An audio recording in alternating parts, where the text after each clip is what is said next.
Galit na Cap Entero nagkamuntikan na sa Team Kalingap. Malalaman na natin yan mamaya.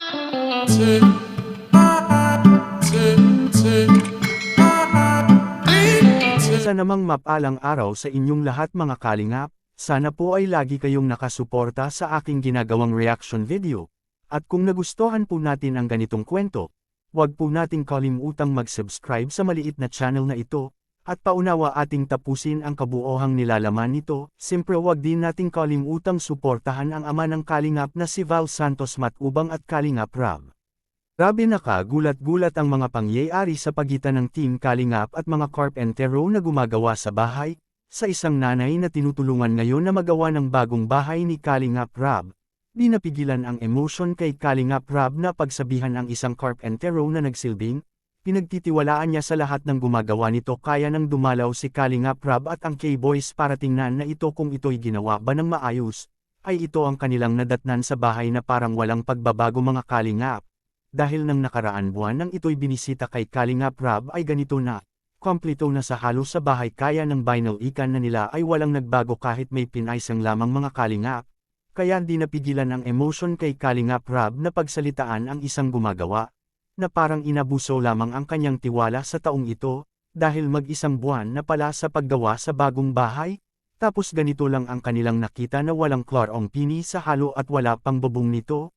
Mabuti na lang mabait itong si Kalingap Rab sa mga naggagawa sa bahay, sapagkat pinagsabihan lang niya ito na kahit nadidesmaya na siya, ay nanatili pa rin ang kanyang kalmado at mabuting puso mga Kalingap.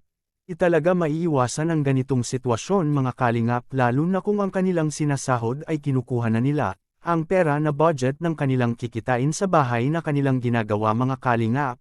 Kapag ganito mga Kalingap ay tatamarin na talaga ang gumagawa nito sa bahay, lalo na't wala na siyang makukuha na pera kay Kalingap Rab.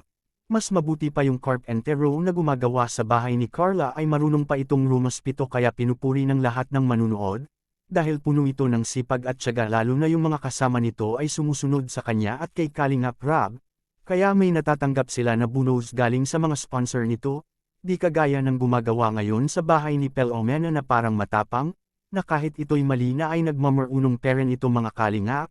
At para bang siya ang may-ari nito sa bahay dahil di niya siniseryoso mga Kalingap. At ito ang mga ibang kuhak kung saan mga Kalingap nagkasagutan si Kalingap Rab at yung Carpentero. Ating panuurin sa maikling video. Anong hinira? Ay ngayon pa nga lang po, ngayon pa lang namin kayo nakausap. Wala pa nga po akong upload. Ano ba pong papaliwanag doon? Ano ba nga papaliwanag doon? Ano pong papaliwanag doon? Nakita na po kasi namin. Nung unang punta namin kuya,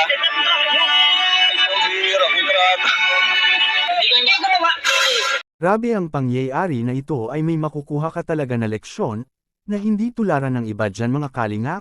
Anong masasabi nyo ngayon mga Kalingap sa pangyayari na ito? Please comment and God bless us all.